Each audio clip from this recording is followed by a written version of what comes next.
J'ai lu il y a quelques jours sur Threads une personne qui pensait que tout le monde peut réussir. Ça m'a fait réfléchir. Qu'est-ce que ça veut dire réussir? Et puis, c'est qui tout le monde? Est-ce réaliste ou bien est-ce que c'était un simple argument marketing? J'ai pris ma feuille, mon stylo, j'ai cherché, j'ai écrit et je te partage tout ça aujourd'hui.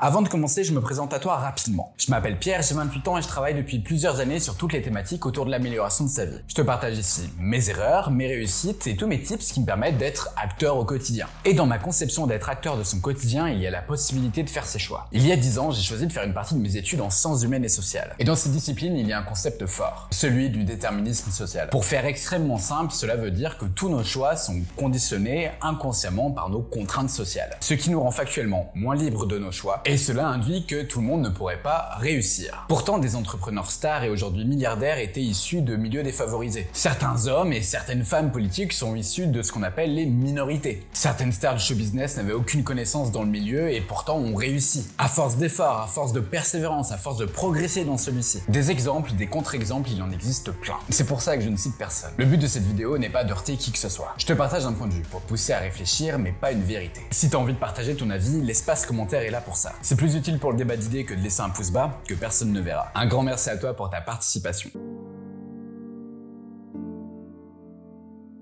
J'aimerais commencer en te parlant de l'exemple de Lucas, qui est un homme de choix. Ces dernières années, sans dire que c'est bien ou pas, il a choisi de quitter le salariat, de changer son mode de vie pour tendre vers un corps qui lui convient, d'habiter dans un lieu qu'il aime, à la mer, de bouleverser complètement son entourage pour être uniquement avec des personnes qu'il apprécie. Bref, pour faire simple dans la logique personnelle de Lucas, d'être libre. Pourtant, si je m'appuie sur le déterminisme social, il n'était pas destiné à ça. De base, il ne devait pas faire d'études, faire sa vie avec la copine qu'il a rencontrée lorsqu'il avait 17 ans, manger des plats préparés, rester dans sa ville d'origine parce que ça se passe comme ça depuis des générations. Lucas a donc su renverser la table pour faire ses choix en toute liberté. Cependant, ce changement est aussi lié à la personnalité de Lucas. C'est un homme curieux, qui est réfléchi et qui a toujours voulu sortir de sa galère depuis qu'il est enfant. C'est aussi lié au hasard de la vie. Lucas, après sa première copine, a rencontré une fille qui entreprend, issue d'un milieu social différent du sien, et elle l'a totalement poussé à sortir de sa zone de confort. En fait, Lucas a su être acteur grâce à ses choix, mais aussi grâce à sa génétique, grâce à ses expériences, grâce à ses rencontres. Le contexte extérieur, qu'il soit social, géographique, médical ou même historique, a toujours une influence sur les réussites et les échecs d'une personne, et ce de manière générale. Ne pas prendre en compte le contexte et mettre toutes les personnes sur un même pied d'égalité serait pour moi une immense erreur. Choisir est donc à la portée de tout le monde, mais à condition que...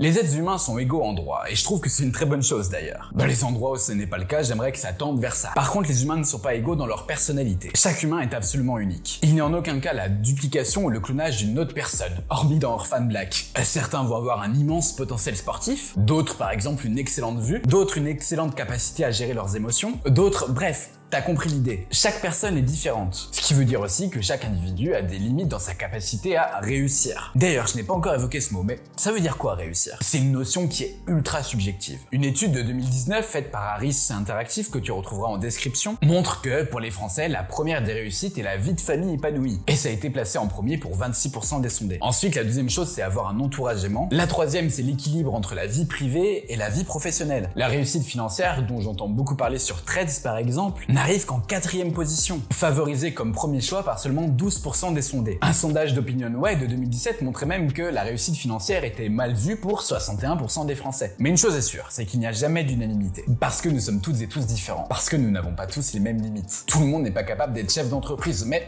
tout le monde n'en a pas envie. Tout le monde n'est pas capable d'être humoriste non plus. Mais là encore une fois, tout le monde n'en a pas envie. Tout le monde n'est pas capable d'être horticulteur. Mais là encore, tout le monde ne le veut pas forcément. Je vais arrêter l'allitération ici. Je pense qu'en fait, la réussite, c'est vraiment lié à atteindre ses propres objectifs. À vivre en se sentant à sa place, et heureusement d'ailleurs. Si tout le monde avait la même envie, moi, je ne sais pas, peut-être d'être producteur de vin dans le Beaujolais par exemple, ça desservirait clairement la société. La seule conséquence positive que je verrais, c'est que le Beaujolais nouveau serait probablement meilleur, parce qu'il y aurait une plus forte concurrence. Mais bon, au-delà de ça... Bref, réussir c'est subjectif. C'est ce qui fait même la beauté de l'espèce humaine.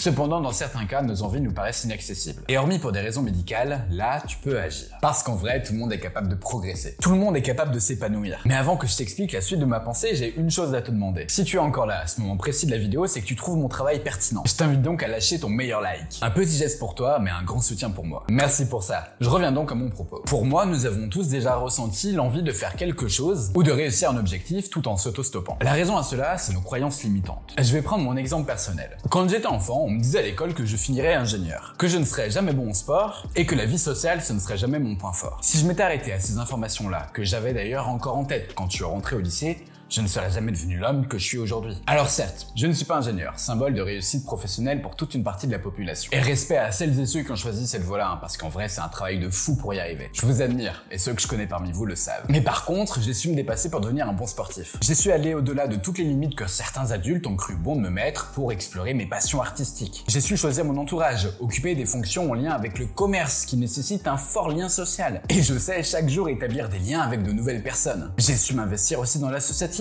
toujours dans la même veine. En fait, comme beaucoup d'adultes le font, j'avais été mis dans une case préconçue. Et comme beaucoup de personnes, je pensais que je n'étais pas fait pour sortir de cette case. En vrai, j'aurais vraiment dû bosser pour devenir ingénieur. Je serais déjà beaucoup plus riche et j'aurais quand même pu travailler sur le reste à côté. Mais j'ai fait une chose que je ne regrette surtout pas. Explorer les horizons qui se sont présentés à moi. J'ai choisi de découvrir par moi-même ce qui me plaît.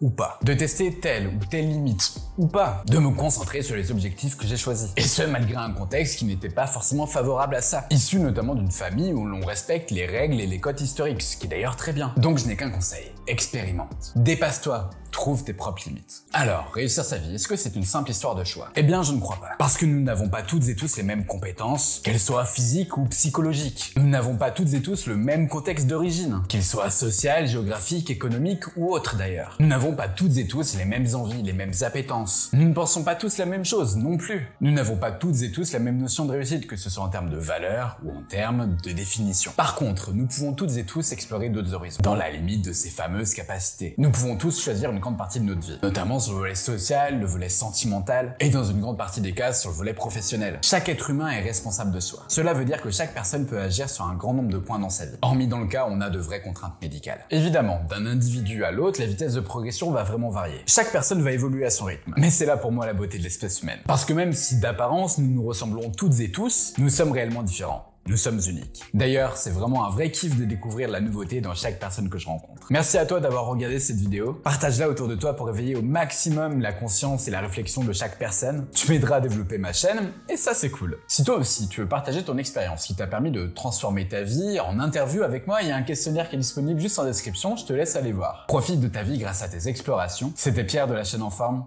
À bientôt.